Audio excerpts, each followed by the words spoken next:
we get into this lesson, we first need to understand what it means to control the narrative. Controlling the narrative does not simply mean telling your side of a story. Everyone has the right to explain their own actions and understanding of a matter. The problem comes when someone attempts to control what everyone else hears, who is allowed to respond, and what conclusion people are encouraged to reach before the whole matter has been heard. And although controlling the narrative is a modern phrase, the behavior behind it is nothing new. Proverbs 18 verse 17 KJV says, "He that is first in his own cause seemeth just, but his neighbor cometh and searcheth him." There's a reason Scripture warns us about hearing only one side. Let's put this into a modern situation. Suppose someone publicly accuses you of wrongdoing. They make posts concerning you and present their version of what happened to the community. Then they block you so that you cannot respond to those accusations where they're being made. They go even further and begin telling the community that you don't love Yah, questioning your character and your relationship with Yah before the people. But the matter has never been publicly heard from both sides. The same people hearing the accusations have never heard your response. They have been given one person's interpretation, one person's evidence, and one person's conclusion, and then the opportunity for the other person to answer is removed. That is controlling the narrative. The issue isn't merely that an accusation was made. The issue is that one person is attempting to control both the accusation and the audience's ability to hear the answer. And this becomes even more serious when teachers, elders, or people with influence are involved. If a matter is going to be brought before the community, then we have to ask, why should the community hear the accusation publicly but not the response publicly? You cannot publicly establish someone's guilt while privately preventing their defense and then call that righteous judgment. This lesson is not about automatically believing the accused. Neither is it about automatically rejecting an accusation simply because we respect the person being accused. It is about something much simpler. Have we heard the whole matter? Throughout this lesson, we're going to see that Scripture gives us examples of people attempting to shape what others believed by controlling information, circumstances, evidence, and access to the other side of the story. Because when one person controls what you hear, what you don't hear, and who you are permitted to hear from, they can also influence the conclusion you reach. And as people seeking to walk according to Yah's word, our responsibility is not to accept the narrative that reaches us first. Our responsibility is to search out the truth.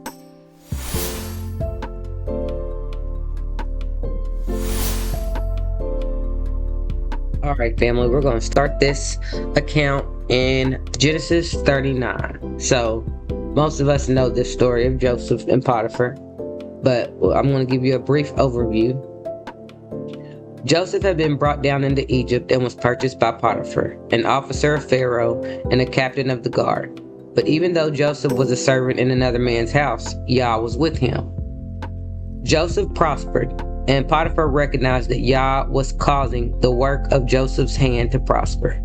Eventually, Potiphar trusted Joseph so completely that he placed everything he possessed under Joseph's authority. Scripture tells us Joseph was also a goodly person and well-favored. Potiphar's wife took notice of him and said, "Lie with me." We see that here in verse 7. 39 verse 7. But Joseph refused. He reminded her of the trust Potiphar had placed in him. His master had withheld nothing from him except his wife. So when you look in verse 9, this is what we're reading.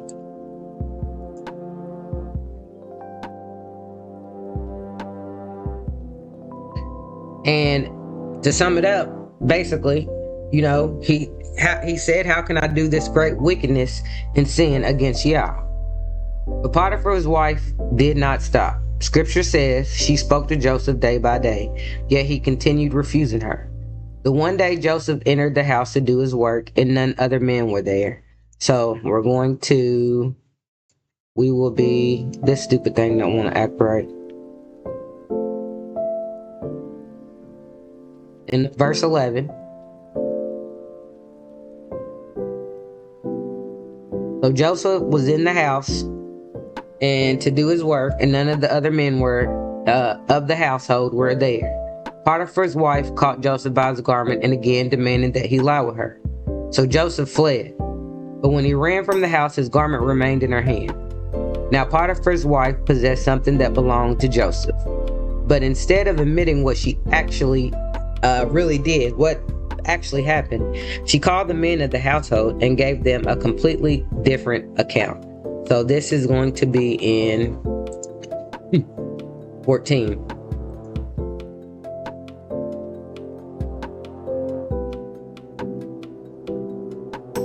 See, he hath brought in a Hebrew unto us to mock us. He came into me to lie with me, and I cried with a loud voice. According to her account, Joseph had approached her. She claimed that when she cried out, Joseph became afraid and fled, leaving his garment behind. But scripture has already shown us what actually happened. She approached Joseph. She grabbed his garment. Joseph refused her, and Joseph fled because he would not sin against Yah. Potiphar's wife then kept Joseph's garment beside her until her husband returned home. When Potiphar arrived, she repeated the accusation. So if you go down to 17.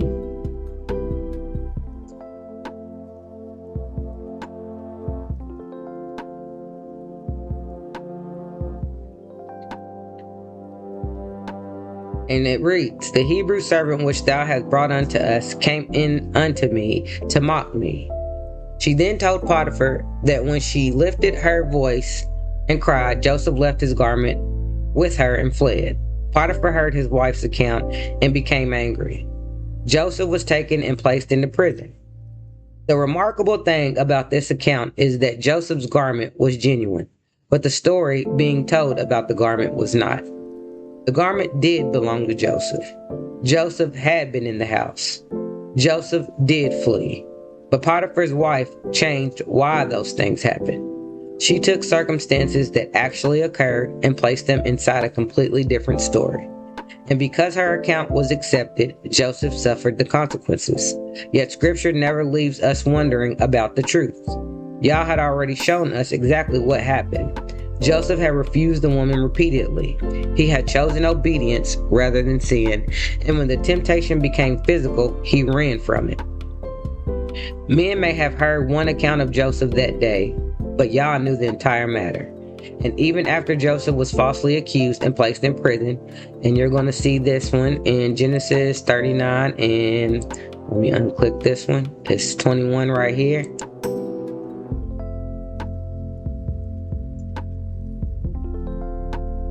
And it reads, But Yahweh was with Joseph and showed him mercy and gave him favor in the sight of the keeper of the prison.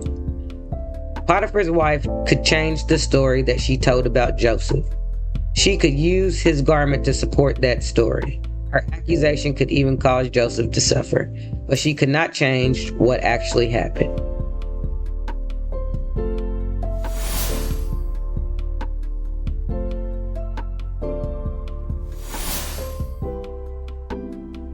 All right, we are starting in 2 Samuel, chapter 16, and I'm going to give you again just like the first account.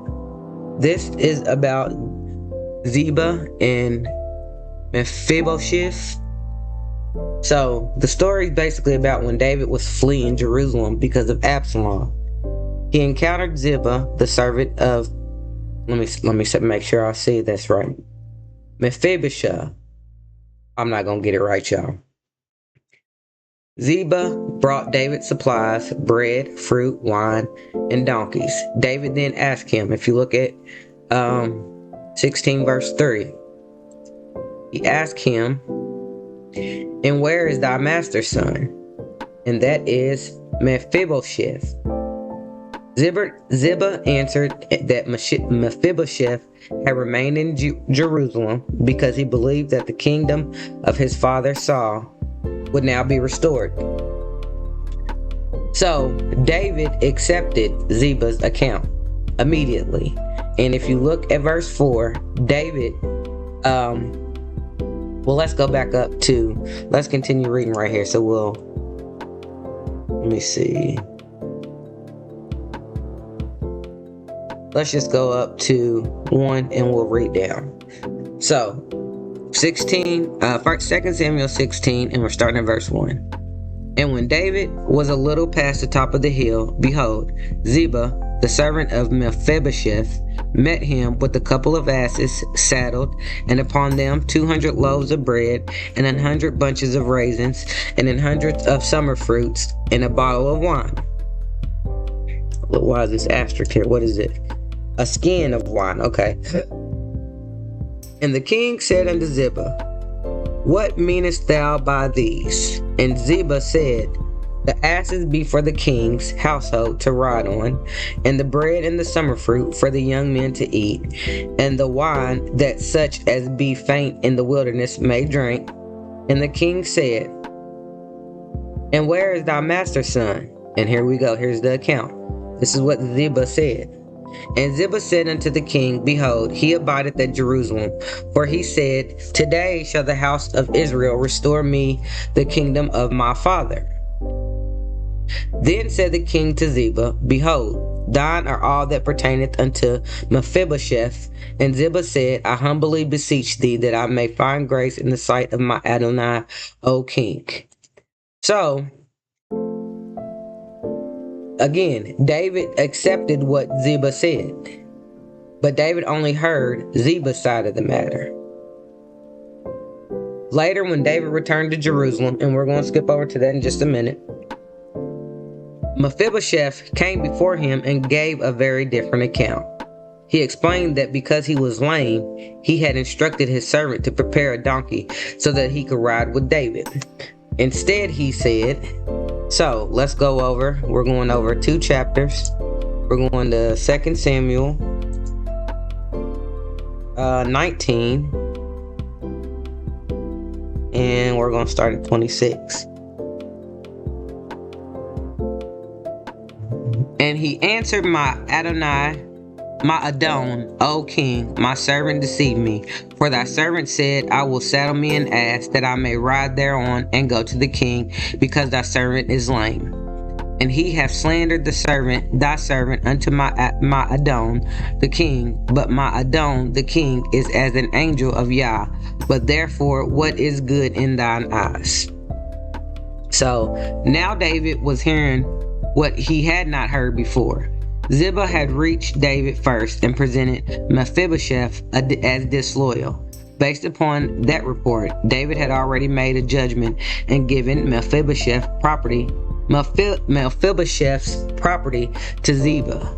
This account shows exactly why hearing one person's report is not the same as hearing the whole matter. Ziba's version reached the king first. Mephibosheth's answer came later, and by the time Mephibosheth was finally heard, a judgment had already been made.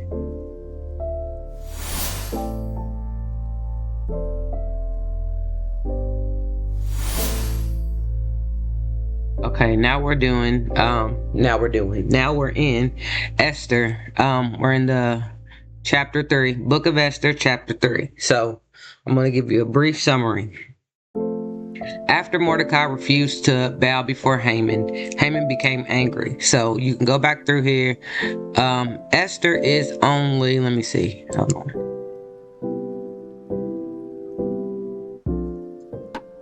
In chapters. Okay, yeah, it's only 10 chapters.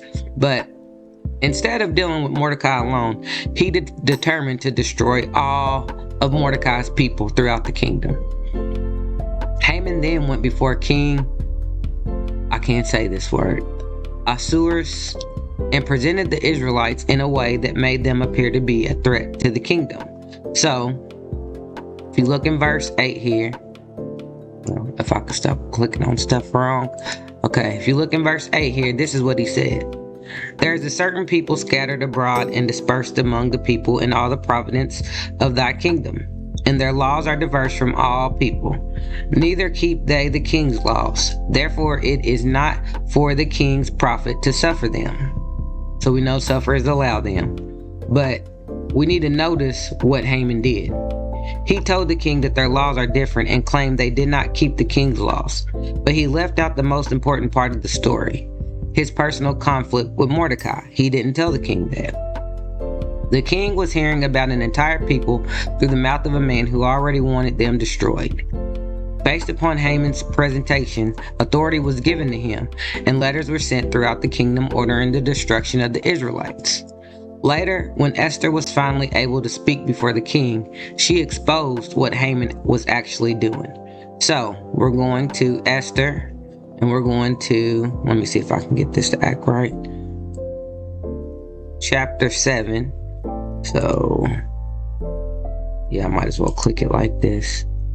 Esther chapter 7 and verse 4. This is what she said. For we sold, I and my people, to be destroyed, to be slain, and to be perished. The king then answered who was responsible. Then Esther answered, if you look at verse 6, the adversary and enemy is this wicked Haman. So this story is kind of deep. You could go back and read the entire story. It's an entire story about Esther, Mordecai, Haman, and so on. And it's only 10 chapters, so you can get through it pretty quickly. But it really is a good story, and I'll try to find the movie and put it in this video. Of course, the people's not going to look like the actual people, but the story is still the same. There may be some things added or taken away for entertainment purposes, but the story in its whole still remains the same. So Haman had presented himself as protecting the king's interest, while Esther revealed that his actions was driven by his hatred towards Mordecai and had placed her entire people under a sentence of death. The king initially heard Haman's presentation, but once Esther was given the opportunity to speak, the matter looked very different. So I'm not going to tell you what happened if you haven't read the story. That's going to be something for you to go back and you're going to read. And there is a feast day, I believe. Don't quote me. For Esther, for this story within Esther. So you can go back, you can watch the movie, you can read the scriptures. I always, like for instance, with the, what's that movie called? The House of David. That encouraged me to go back and read First and Second Samuel and First and Second Chronicles to follow along with the story.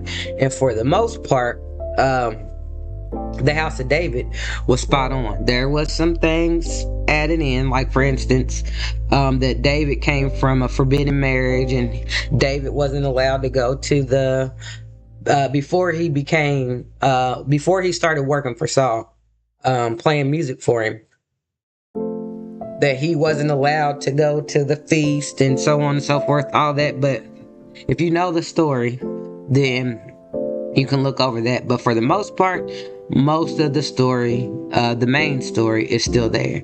And they quote some of the scriptures directly in that movie. I can't wait for the new season to come on. So this is the story about Haman and the Israelites.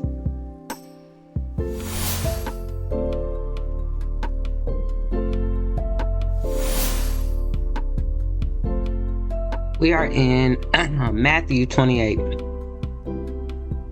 And this is going over the chief priests and the guards. This is after Yeshua had risen. Some of the guards went into the city and told the chief priests what had happened. The chief priests gathered the elders and took counsel together. Instead of allowing the guards' report to stand, they gave the soldiers money and instructed them to tell a different story. So in verse 13 that I have up, I have all the verses we're going over highlighted. In 13, it says, "Say ye, his disciples came by night and stole him away while we slept. The guards were not simply mistaken about what they had witnessed. They were specifically told what to say. The chief priests even promised to protect them if the report reached the governor. Scripture then tells us in 15, so they took the money and did as they were taught. This is one of the clearest examples of attempting to control the narrative. So they didn't want to admit that he had risen. They wanted them to say that the disciples came and took him away. The guards came with one report, but the leadership created another explanation, paid them to repeat it, and attempted to establish that version among the people. Instead of dealing with what actually had happened, they attempted to control what the people would hear about what happened. But as we know, the truth will always prevail.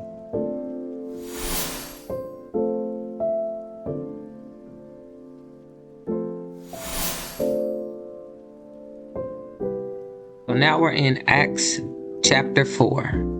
And as you see on the screen, I finally figured out a new little added little enhancement. You can see I've highlighted all the scriptures that we're going to go over. And when I go back to edit this video, before we start, I'm going to put in the transition between scenes the verses that we're going over. So if you want to pause and you want to read over the verses as I'm going along, because I know most of the few people that do watch me, they read and they study to search the things out, like the Bereans. So I have these verses up, and I'm just going to walk through. It makes it easier for me from reading back between my notes and things like that. I like to write the notes out because I'll ramble on, and I don't want to ramble. I'd rather keep it strict and to the point and get to the matter. You'll hear me throughout the video ramble on about the different movies or stuff like that, but that's okay. But I don't want to do too much rambling. So again, we're in Acts chapter 4. We're starting with verse 13, and I'm just going to give you a brief overview of what's going on in this story. And you can go back and you can read these stories in the full context without my voice and without me telling you what's going on. You can search these matters out. So, after Peter and John healed a man who was lame from birth, the miracle became known among the people. The rulers, elders, and scribes brought Peter and John before them and questioned them. The problem for the rulers was that the evidence was standing right in front of them. The healed man was there, and they could not deny what had happened. After Peter and John were sent out of the council, they began to discuss the matter privately and said, so we're in 16. Let me scroll up.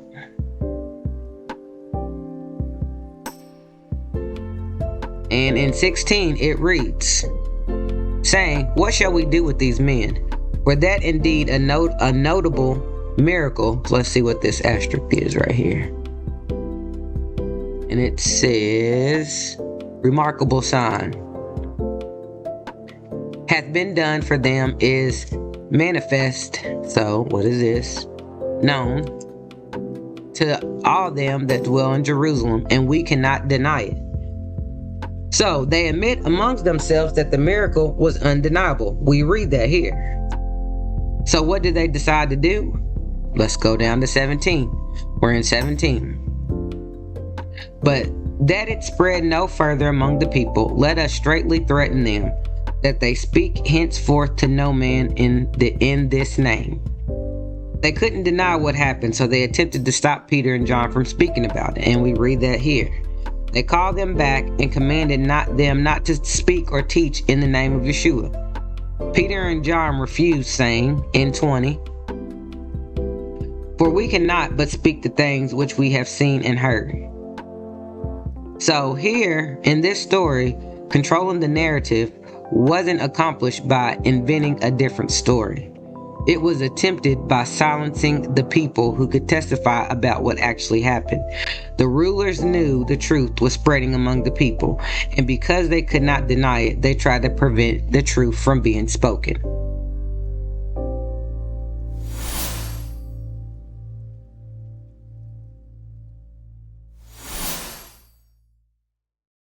This story about Stephen, we're going to find this in the book of Acts, and we're at chapter 6. We're reading scriptures 18 through 14. And let me go ahead and there we go. So you guys can see what scriptures we're going to go over. But Stephen was full of faith and power and did great wonders and miracles among the people. Certain men began disputing with him, but scripture tells us, and we're in 10. Let me make sure you guys can see this. So what we just read, 8 and 9. We're in verse 10. They were not able to resist the wisdom and the spirit by which he spake. When they could not overcome Stephen's words, they changed their approach. They secretly brought forward men who claimed. So here we go. We're in verse 11.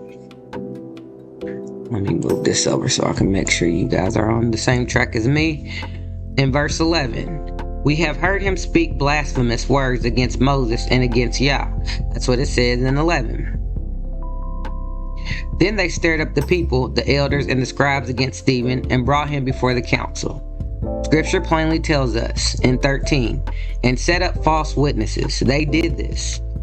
Stephen's words were now being presented to the people through the accusation of men who had already opposed him and could not resist what he was teaching.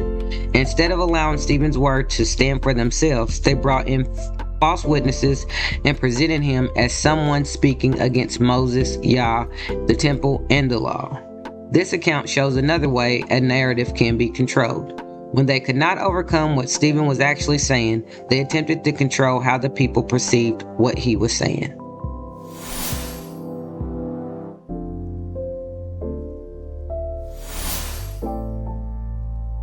We are back in 2 Samuel. We're at chapter 15, and we're going to be reading the verses that are highlighted on the screen. We're going to be going through these. So, we know this story is about Absalom. But this example is different because he wasn't defending himself against an accusation. Instead, he worked to shape how the people viewed David's leadership while presenting himself as the better alternative. So, Absalom positioned himself where people would come seeking judgment from the king. He would ask about their matter and then tell them. So, we're going to read, start at verse 15 verse 1. And it came to pass after this, that Absalom prepared his chariots and horses and 50 men to run before him. And Absalom rose up early and stood beside the way of the gate. And it was so,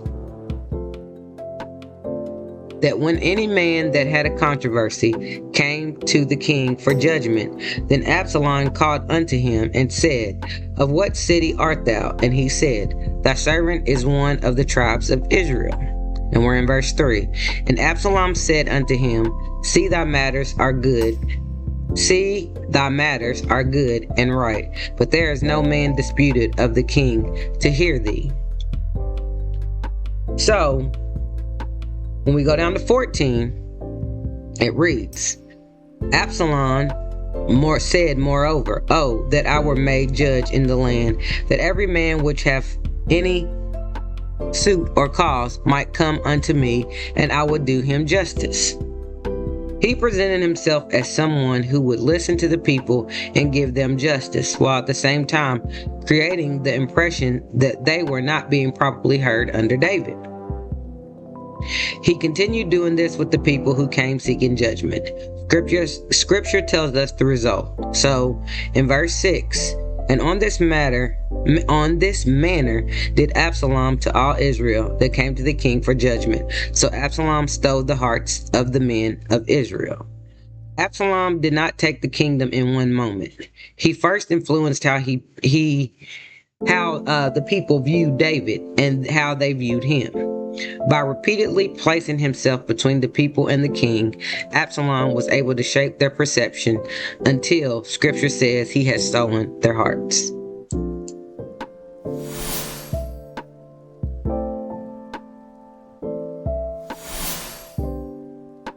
The last story we are going to go over is David and Bathsheba, and we're going to find that in 2 Samuel. And we're going to start at verse 5. So we know that after David lay with Bathsheba, she sent word to him saying, I'm with child. That's verse 5. This created a problem because Bathsheba's husband, Uriah, was away fighting in David's army.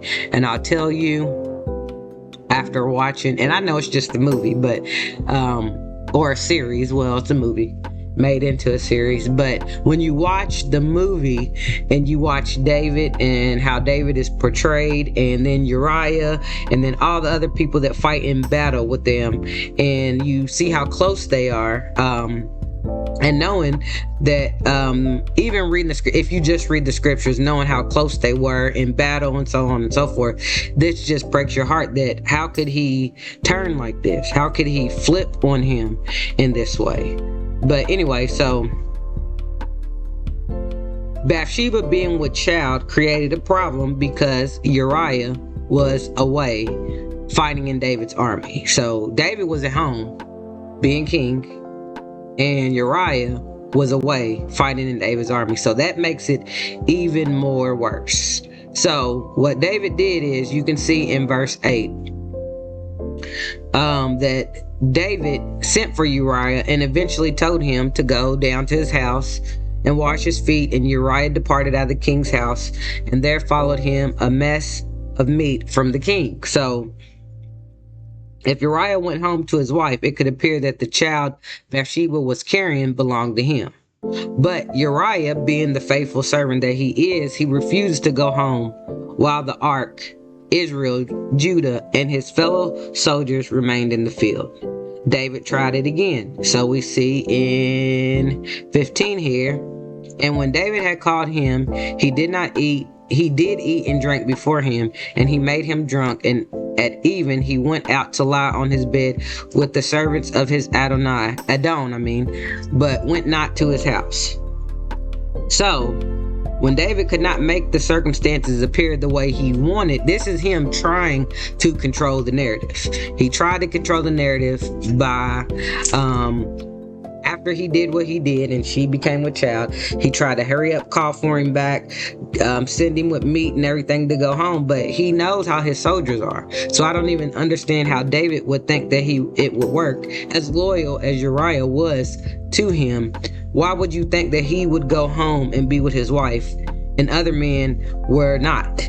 Everything that was going on with the battle and so on and so forth, Uriah was way more loyal than this. So when David could not make the circumstances appear the way he wanted, the situation became even more serious. So David sent to Joab, and it says, "Yet set ye Uriah in the forefront of the hottest battle, and retire ye from him, that he may be smitten and die."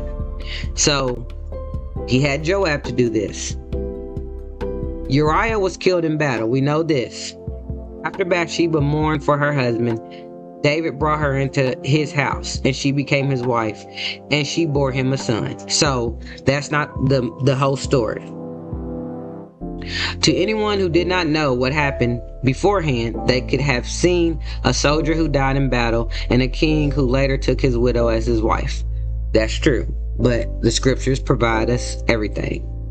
But Yah knew the entire sequence of events. So even if this was really to go on,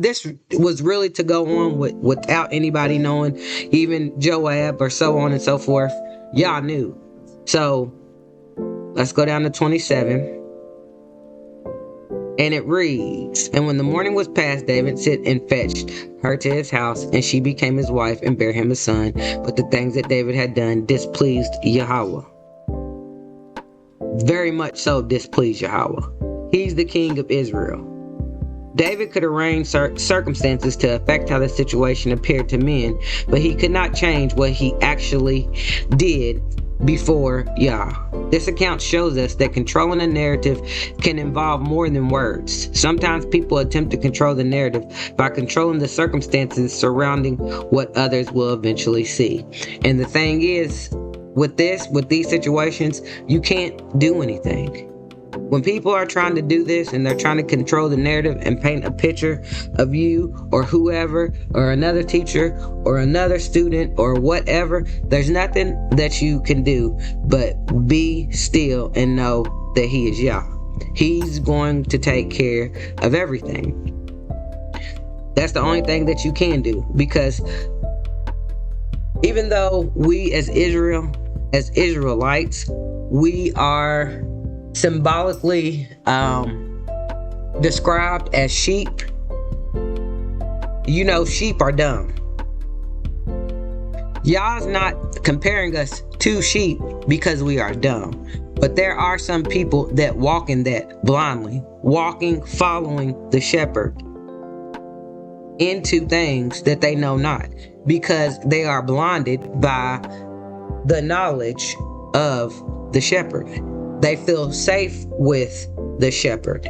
They depend on the shepherd instead of being sheep that are following shepherds that are following Yeshua. That's why it's very, very, very, very, very important to surround yourself with people who keep the commandments. We see in this story of David was a man that had the heart of Yah. Okay, we know how, for the most part, how righteous David was. But look what he did here.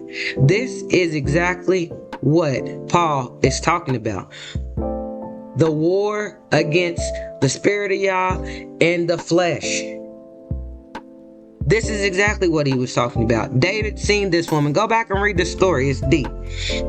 David just randomly seen this woman bathing outside. And that's what he seen it with his eyes. He put it in his heart and in his mind. And this is what unfolded. But see, I'm not going to say David wasn't righteous, because he was. But David could not fight this one in his flesh. He wasn't. I'm going to say, I'm going to put all the pictures together, because we don't see this happen anymore with David. Not that I have read. If anybody else has read anything, he doesn't do this again. So you would think David. Okay, so let's hold on. Let's slow down. So let's compare the two. You have a man, David, King of Israel, walking in the law, statutes, and the commandments, living as real Israel, not in captivity, living in real Israel amongst Israelites, where their whole world is surrounded by Yah. Okay, let's take an Israelite today. We have an Israelite today who's relearning all of these things after living generations and generations and generations and generations in captivity. If you can sit here and say that you know not to do this and you wouldn't do this, you are a liar. Because we are so, during Yahushai's time, by that time, Yahushai, and I think he was 44 generations from David, or no, I'll take that back. That's from, maybe it's 14 generations from Yahushua to David, or something like that. I can't remember, but enough generations. He calls us a generation with little faith. So, if this man could be walking with the heart of Yah and still do this, and the scripture says the just man falls 7 times. Us today, who are in so many ways indoctrinated, even people in the awakening, we are indoctrinated. We are indoctrinated, and we're trying our hardest to come out of it. But it's hard. It's hard to fight against the flesh. It is. When you get angry and you want to say something and you feel like you need to redeem yourself and so on and so forth. But the point is, we can't, number one, we can't say what we would and what we wouldn't do. And number two, we have to be still and know that He is Yah. That's the only thing that we can do. After going through all these accounts, we should be able to see that controlling the narrative does not always look the same. It's not going to, every situation is different. So we can't pinpoint just one thing and say that's controlling the narrative. Sometimes it's false accusations. Sometimes it was getting the person in authority first. Sometimes important information was left out. And sometimes people were paid to repeat other stories. Sometimes the truth could not be denied, so the people speaking it were commanded to be silent. Sometimes false witnesses were brought forward. Sometimes someone's perception was slowly influenced until their heart was turned. So, for me, if somebody comes to me accusing somebody of something, the first thing I'm going to think to myself is, well, how do you know that? Do you have any evidence? What did the other person say? If you want me to make a judgment or to believe this person is A through Z, you have to be able to prove this. You have to be able to show this in some way, not just say it. So, different situations, different people, same danger. People making judgments without having the whole matter. That's the issue. And like I was saying about the sheep, don't be a sheep as far as being dumb. And I don't mean that in a derogatory way. I mean, if you have ever been around sheep or know sheep, they are dumb. They'll eat anything. They're dumb animals. They are. That's not what he means. That's not the characteristic he's relating Israel to sheep with. So, we're going to go back to Proverbs 18:7, and it reads, "He that is first in his own cause seemeth just, but his neighbor cometh and searches him." Scripture doesn't say the person who speaks first is just. It says he seemeth just. The difference is between what seems to be true and what was actually established as true. That is why we have to be careful when accusations are brought before us, especially when they are brought publicly. You have to be like, if you are walking in Israelite culture, this is what they did. This is a part of their culture. Just like with the judicial system, where they got the judicial system in our world, got all of everything from Judah and how they ran things. So, therefore, if you are charged with speeding, they give you your ticket, you go to court, you stand for before the judge, you say guilty or not guilty. If you say guilty, okay, you're guilty, here's your fine. If you say not guilty, you have a chance to plead your case, and so on with the rest of any kind of charges. If you publicly tell people what someone has supposedly done, publicly question their character, publicly tell others how they should view that person, but then prevent that person from answering those accusations before the same people who heard them, you are controlling the narrative. That's exactly what's going on. If you have an issue or a problem or anything with people, and this is what they do on the internet, this is exactly what they do. They surround themselves with people that agree with them, for the most part, agree enough with them that will go along with them. You have given the people an accusation while restricting their access to answer.